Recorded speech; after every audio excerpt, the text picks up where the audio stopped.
It's very difficult to hear you. Oh, okay. Let me speak up a little bit more then. Do I have permission to record this interview? Yes. Okay. Could you tell me your name, please? Eddie Becker. Do you live in the area? Yes. Yes. For how long have you lived here? About 50 years. How long? Excuse me.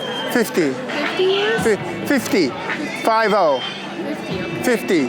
Great. Did she say 15 or 50? 50.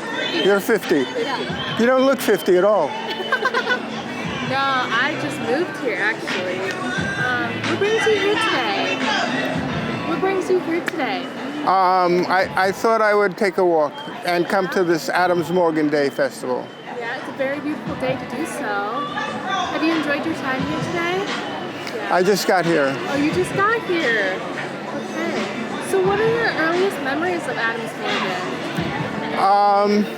It was, I mean, in '74 it was fairly unique. Even then, there were lots of like less than like mallish or outer city places. It was kind of like unique and earthy, and there was a community. That's great. So kind of a lot of greenery and just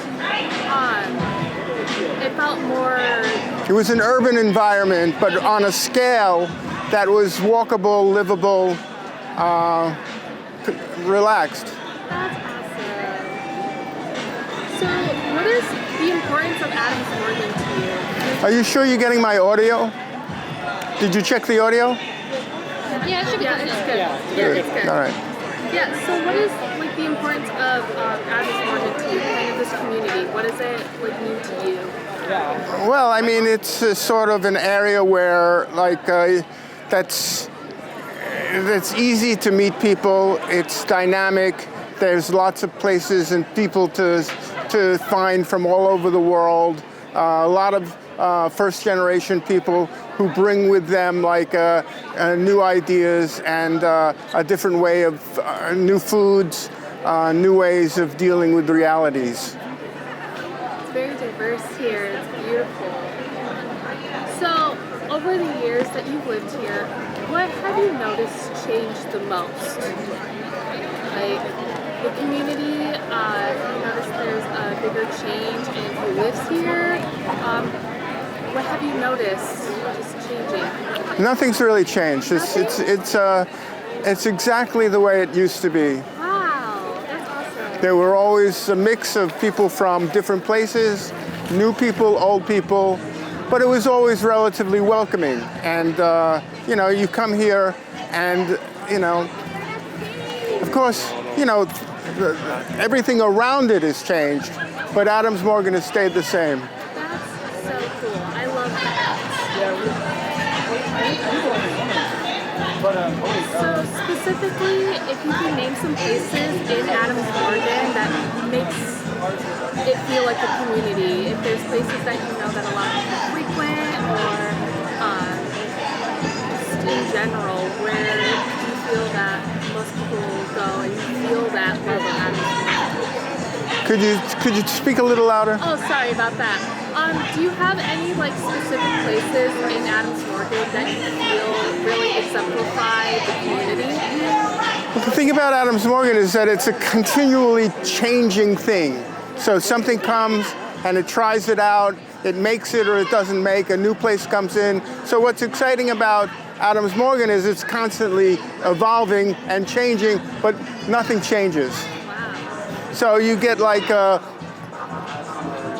new ethnic community, whether it was when I was here, people from refugees from Chile, and then El Salvador, and then Eritrea and Ethiopia, and all sorts of different neighborhoods, new restaurants, new people telling new stories about the impact that politics had on their lives.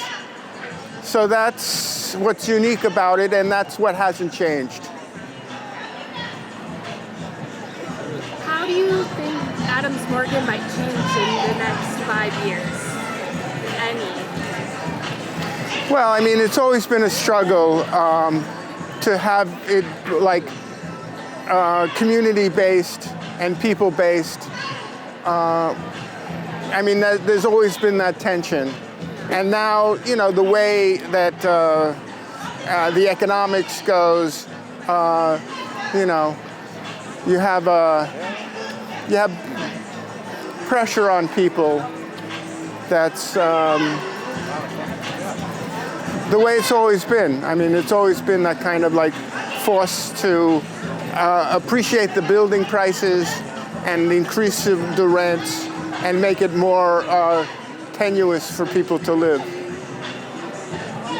there anything else that you would like to add about Adams Morgan? Give me an idea. Ask me a question. Any businesses you'd like to shout out?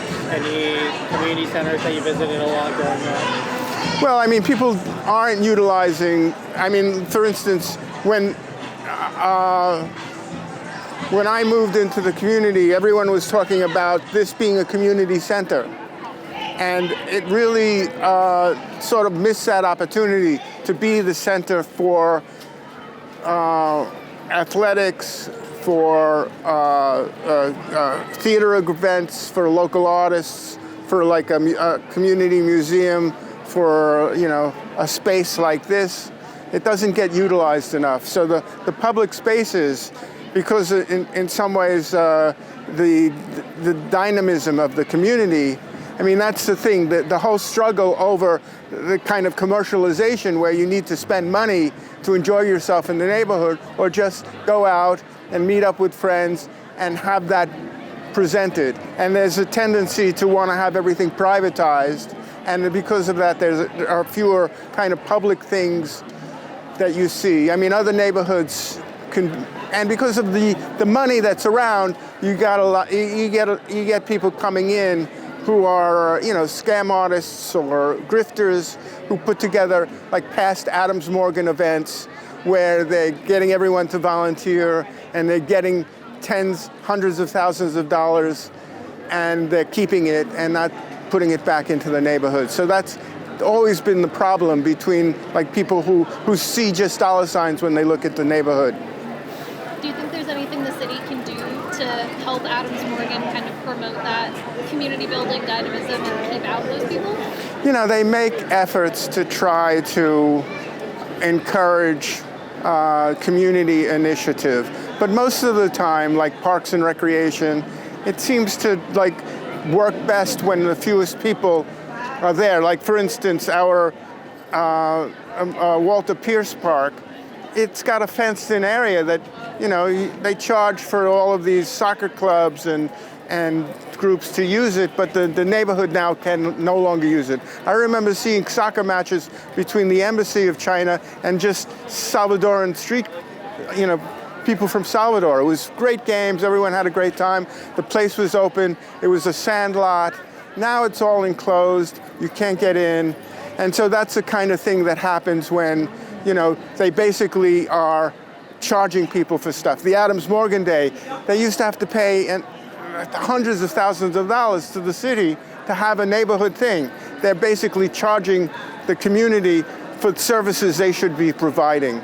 They've, you know, and then there's not very much transparency in the government, in the city government. So the money is sort of like, you know, you pay into it and it's not very efficient. It's so inefficient that they have to hire private contractors to do most of the work.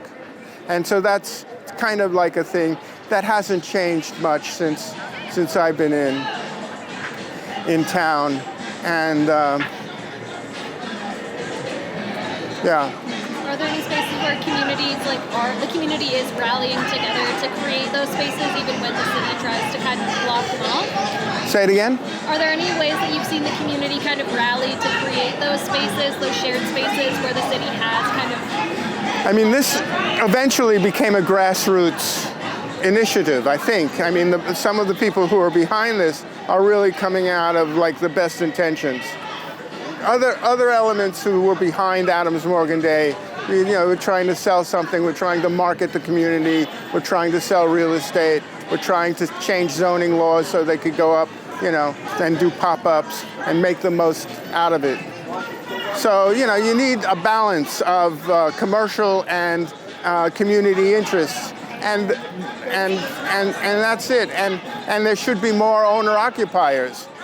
Most of this real estate isn't owned by the people who are renting it. Most of the housing, a lot of it, people are also becoming atomized into these little and smaller units. So they need a community like this to go out and explore. That's great. But people are being ripped off. And